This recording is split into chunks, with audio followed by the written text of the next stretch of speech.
اور کتاب میں ابراہیم کو یاد کرو، بے شک وہ نہایت سچے پیغمبر تھے۔ جب انہوں نے اپنے باپ سے کہا کہ ابا، آپ ایسی چیزوں کو کیوں پوچھتے ہیں جو نہ سنیں اور نہ دیکھیں اور نہ آپ کے کچھ کام آ سکیں؟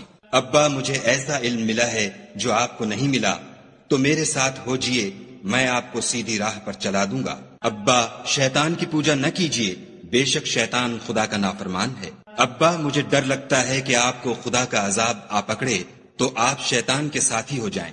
اس نے کہا کہ ابراہیم، کیا تو میرے معبودوں سے برگشتہ ہے؟ اگر تو باز نہ آئے گا تو میں تجھے سنسار کروں گا اور تو ہمیشہ کے لیے مجھ سے دور ہو جا۔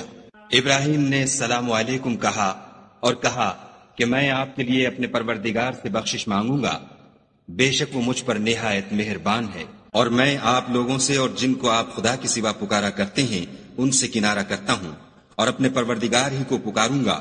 امید ہے کہ میں اپنے پروردگار کو پکار کر محروم نہیں رہوں گا۔ اور جب ابراہیم ان لوگوں سے اور جن کی وہ خدا کے سوا پرستش کرتے تھے الگ ہو گئے تو ہم نے ان کو اسحاق اور اسحاق کو یعقوب بخشے اور سب کو پیغمبر بنایا اور ان کو اپنی رحمت سے بہت سی چیزیں عنایت کیں اور ان کا ذکر جمیل بلند کیا۔